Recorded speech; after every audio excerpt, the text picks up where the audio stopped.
We misunderstood Odin.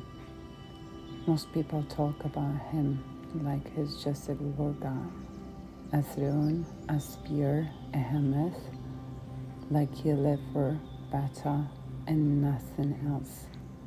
But Odin's real story doesn't begin with war, it begins with fear. Because Odin knew something most gods never wanted to admit. Knowledge doesn't bring peace, it brings weight. And Odin was the kind of being who couldn't stop reaching for that weight, even if it crushed him. There are people like that in every era. People who could have a calm life but can't accept it. People who aren't satisfied with comfort because they are headed by one question. Why? Why do things end? Why do we lose what we love? Why does life feel like it's always slipping through our hands? Odin wasn't just a god. Odin was that question. And in this world, fate wasn't a theory. It was real. It was carved into the bones of the universe. The Norse didn't imagine destiny as something gentle. Fate wasn't a path. Fate was a verdict. And Odin, from the beginning, heard the verdict whispering in the dark. Ragnarok is coming. The end of everything. The death of gods. The collapse of the world itself. And Odin did what humans always do when they hear something terrifying. He tried to outthin it. He tried to outplan it. He tried to control what cannot be controlled. Because that's what fear does. It doesn't just scare you, it rewires you. It turns your mind into a battlefield. And Odin's mind never slept again. Even his rest felt like standing guard. So Odin made a choice.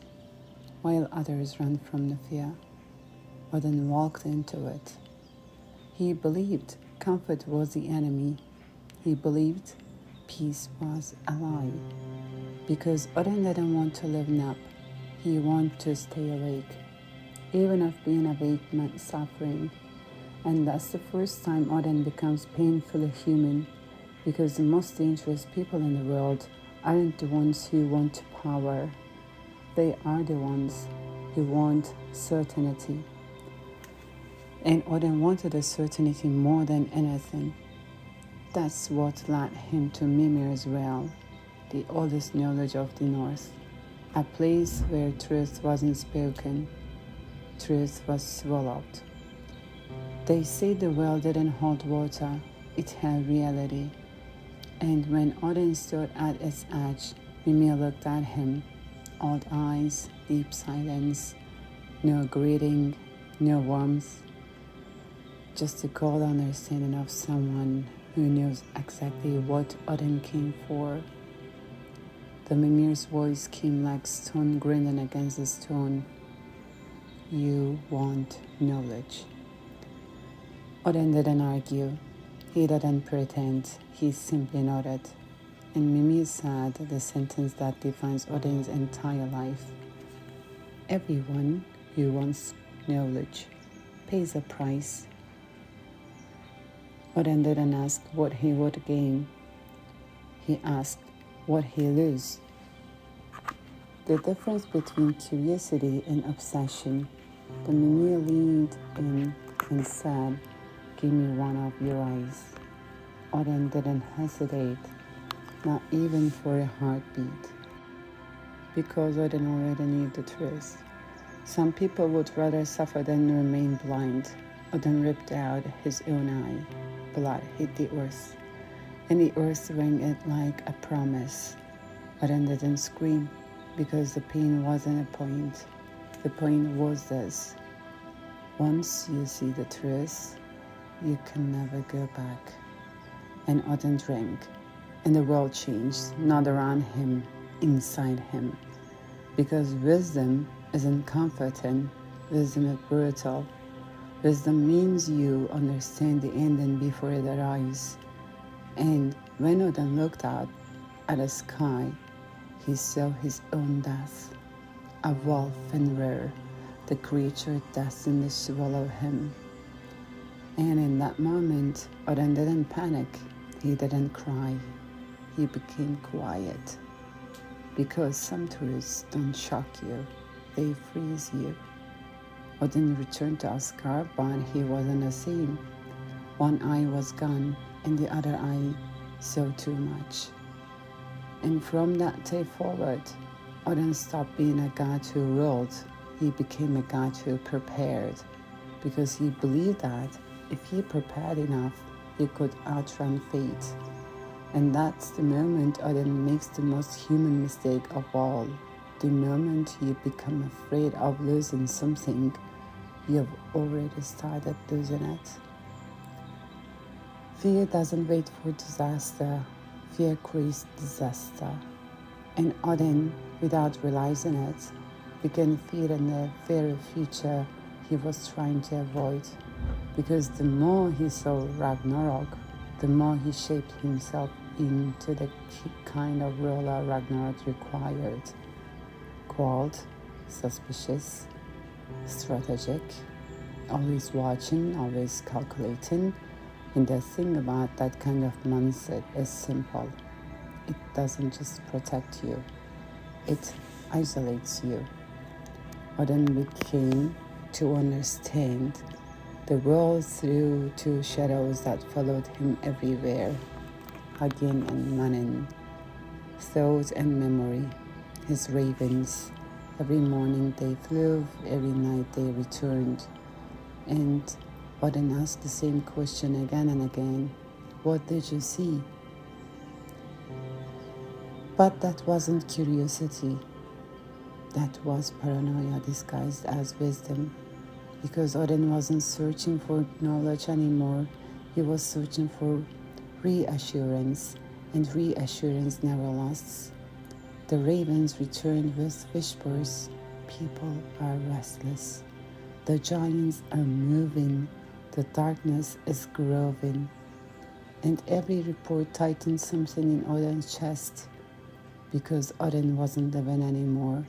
He was bracing. And bracing is exhausting. That's when Odin's mind landed on fear again. Fenrir wasn't just a wolf. Fenrir was a prophecy with teeth. Fenrir was the future staring back. And Odin thought, if the wolf is my end, then I'll chain the wolf before in their eyes. This is where Odin's tragedy truly begins, because Odin believed control was strength. But control is never strength. Control is fear wearing armor. The gods approached Fenrir, pretending that it was a game. They offered chains as if they were toys, but Fenrir wasn't stupid. Fenrir looked into their eyes and saw what all living beings can sense instantly. When someone says, "Trust me," but their voice is shaken, Fenrir said, "If this is just a game, then one of you put your hand in my mouth." A simple demand, a perfect test. Because trust always demands risk. And nobody moved. Nobody volunteered. Fear froze them until Tyr stepped forward, the warrior god, the brave one. He placed his hand inside Fenrir's, and the gods locked the chain. Fenrir struggled, but couldn't break free. And in that moment, Fenrir understood everything. This was never a game. This was betrayal. So Fenrir bit down, and Tyr's hand was torn away. Blood hit the ground, a scream filled the sky, and Odin watched it happen from a distance. Silent, cold, because Odin believed the goal mattered more than the cost. And that's where Odin stops being a hero and become something darker, not evil, not cruel for pleasure, but dangerous in the way real power is dangerous, because Odin became a man who could sacrifice others for a plan. And when a leader reaches that point, they may win wars, but they lose themselves. Fenrir was chained, but faith wasn't stopped. It was only delayed. And delayed faith doesn't disappear. It returns stronger, angrier, more inevitable. Odin went back to his palace, but peace never returned. Because deep down, Odin knew the truth. You can silence a prophecy. You can not erase it. And that's when Loki becomes impossible to ignore. Loki wasn't just a trick setter. Loki was a shadow of Asgard, the chaos Odin tried to bury, the truth Odin refused to face because Odin wanted order. Loki wanted disruption. Odin wanted structure. Loki wanted freedom. They sat at the same table for years, laughing, drinking, playing the illusion of friendship. But Odin always knew, one day, Loki would burn the world. And Odin didn't kill him, not because Odin trusted him, but because Odin feared what would happen if he pushed fate too fast. So Odin did what strategists always do. He watched Loki, he used Loki, he treated him like a pawn. And Odin didn't realize he wasn't doing the same thing to everyone around him. When you're obsessed with survival, people stop being people. They become pieces. And that is the true poison of Odin. Then came Balder, the light of Asgard, the pure one, the kind one, the sun who felt like hope made flash. Balder was loved by everyone because when Balder smiled, the world felt less heavy. But Odin didn't see joy in Balder. Odin saw a shadow. Odin saw the future. Odin dreamed Balder would die.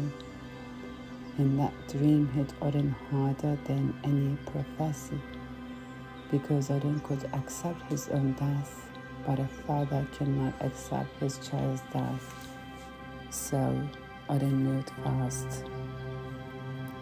Frigg demanded oaths from everything in existence: stone, iron, fire, water, sickness. All of it promised never to harm Balder. All of it except one thing. Mistletoe, a tiny, harmless plant, a detail too small to matter, and fate always hides inside what we ignore. Loki saw it. Loki didn't need a weapon. He only needed a crack. And he found one.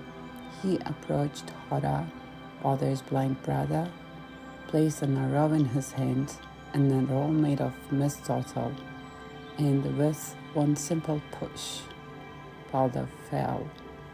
The light of Asgard died, and Odin's inner world collapsed. Odin didn't scream, he didn't collapse, he didn't cry, he just stood there, because some pain doesn't explode outward, it implodes inward. Balder's death proved something Odin never wanted to admit. Wisdom doesn't save you. Preparation doesn't save you. Even magic doesn't save you. Because some endings are written deeper than your will. And Odin realized that. His obsession became unbearable. He wasn't just afraid of Ragnarok anymore. He was afraid of himself, afraid of his own thoughts, because his mind kept repeating the same message like a curse. You will lose everything, no matter what you do. This is the only beginning. And that night, the ravens returned again and manning, and Odin didn't ask them anything for the first time. He didn't want to know because he already understood. Knowing wasn't the problem. Knowing was the bond. Odin finally thought, maybe fate cannot be defeated. And this is where Odin breaks. Even gods break. Even gods get tired. Even gods reach the edge. But Odin did not surrender, because Odin had something stronger than hope. He had stubbornness. The kind of stubbornness that makes a person keep walking even when they know the road ends in darkness. Odin stood. He walked through the cold night and he whispered, if the end is coming, then I will meet it awake. And from that moment forward, Odin stopped trying to escape Ragnarok. He began preparing to face it, because Ragnarok wasn't just a war, it was a mirror. And it would show Odin who truly was. The nights in Asgard changed. Stars still existed, but they didn't feel like hope anymore. They felt like reminders, core reminders, that time is moving even when you pretend it isn't. Odin could feel it now. Time's teeth, time's hunger, time's cruelty. Outside the giants were gathering. Fenrir was tearing his chains. The world serpenter stirred beneath the sea. Loki's heart leaned deeper into darkness, and Odin knew this was it. The sealed letter from fate was opening. Odin climbed to the highest point of Asgard. Wind hit his face, and for the first time in his long existence, Odin didn't feel like a king. He felt like a man, a tired man, a father, a mind that had carried too much. And yet, Odin also felt something else, a strange calm. Not peace, but acceptance. The kind of acceptance that comes only when you stop bargaining with life. Thor stood waiting, strong furies ready. Thor wanted to fight because Thor believed strength could solve anything. But Odin looked at his son and said something Thor never expected. This war won't be won with muscle alone. And Thor didn't understand, but Odin did. Because Odin knew some wars cannot be won, they can only be endured. Odin called the Valkyries. Valhalla filled with warriors, legions, swords, glory. But Odin looked into their eyes and saw the truth. None of them could stop what was coming. Because Ragnarok wasn't about armies, it was about inevitability. And then Odin walked forward. The ravens landed on his shoulder again. But Odin didn't ask for news. He didn't need updates because he could already feel the universe shifting. Fenrir waited. The chained wolf, the professor with teeth. And when Fenrir saw Odin, even the sky trembled. Fenrir didn't speak, but his stare screamed, "You chained me. You made me a monster. Now you will pay." Odin looked back, and for the first time, Odin didn't see a monster. He saw his own creation. He saw what happens when fear becomes policy. He saw what happens when control becomes addiction. And Odin whispered, I made you. Because Fenrir wasn't only a wolf. Fenrir was every suppressed emotion, every buried terror, every ignored want, growing in darkness until it becomes too large to contain. And then the sky cracked, clouds tore, the sun dimmed, the moon turned red, and the wind began to scream. Ragnarok had arrived. Valhalla's gates opened, swords were raised, shields lifted, and Odin gripped his spear, Gagner. The spear that never misses, but Odin knew the truth. Even the perfect spear cannot pierce fate. Odin stepped in front of his army, not like a god, not like a king, not like a man, like a man. A man carrying accepted pain, because accepted pain gives strength, it gives clarity, it gives a strange kind of dignity.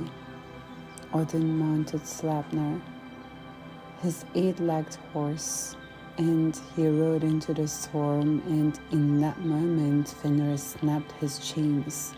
The sound was like the world breaking its own bonds. Fenrir was free, and Fenrir howled, not like an animal, like the universe itself screaming. Thor changed the Sleipnir. Loki faced the gods. Heimdall raised the blade, and Odin rode straight toward Fenrir, not away, not round, straight into his ending. Fenrir towered above him, a living mountain, its mouth open like a doorway into death, and time slowed, because this moment was not just Odin's death. This was the final test of wisdom. Odin lifted his spear, he threw it. Gagner struck deep, but Fenrir didn't stop. Because fate doesn't bleed, fate doesn't retreat, fate only arrives. Fenrir launched, and Odin understood something in that final second. Power has limits, knowledge has limits, control has limits, and even gods have limits. Odin looked up at the sky, and memories flashed through him. Bal's smile, Thor as a child, Frigg's voice, the golden halls, the songs of Valhalla, and Odin felt something almost unbearable. Life was beautiful, and he spent too much of it trying to control the ending. Fenrir swallowed him, and the king of gods vanished into darkness. The world trembled. The light of Asgard collapsed. The sky broke open, and it seemed like everything was over. But Odin's story doesn't end as a tragedy, because Odin's death wasn't just an ending, it was a message, a warning, a lesson carved into myth so humans would never forget it. Odin's life teaches one truth: if you want knowledge, you'll pay. If you want control, you'll lose peace. If you want power, you'll lose closeness. If you want to see the future, you'll sacrifice the present. And no matter how great you become, life will humble you, even if you're a god. Because Odin is not just Odin. Odin is the modern mind, the restless mind, the anxious mind, the mind that can't stop calculating, always planning, always preparing, always fearing, and never truly living. That's why Odin feels so familiar. Because the modern world has turned millions of people into Odin, and it whispers the same lie every day. If you think hard enough, you can escape pain. But thinking doesn't erase the pain. Sometimes thinking creates it. Odin's final wisdom is simple. You can't defeat fate, but you can choose how you stand when it arises. Odin didn't run. Odin didn't hide. Odin didn't beg. He walked into his fear. And that walk is what every human being must learn, because life will hang you from a tree sometimes, not literally, but emotionally, mentally, spiritually. It will leave you alone with your thoughts, and you'll feel like nobody is coming, and maybe nobody is. But that's when you meet yourself. That's when you find out what you're made of. That's when you discover the thing Odin carried until his last breath. Well, everything can collapse. Your job, your relationship, your plans, your health, your money, your future. But if your will remains, you'll remain. And sometimes staying on your feet is victory. Ragnarok ended. The world was reborn. Green returned. Sky opened again. New life began. Odin was gone. But Odin didn't disappear, because Odin became something bigger than a god. Odin became an idea, a symbol, the voice inside you that says, I need to know. But my myth whispers back, sometimes wisdom isn't knowing more. Sometimes wisdom is letting go. Sometimes wisdom is not controlling, but flowing. Sometimes wisdom isn't fighting, but accepting. And sometimes when life feels like it's drowning you, all you need to say is, I'm here. I'm still here. And Odin's shadow still moves through the world, in the wing of a raven, in the sound of wind, in the silence of night. And if your eyes are getting heavy as you listen, that isn't Odin's curse, that is Odin's gift. Because Odin is telling you everything can end, but you don't have to end. So now, if you're ready to sleep, let the thoughts dissolve, let the ravens fly away, let the wind soften, and let your mind finally become quiet. Because Odin's last lesson is, wisdom isn't knowing everything. Wisdom is being able to walk through darkness. Good night.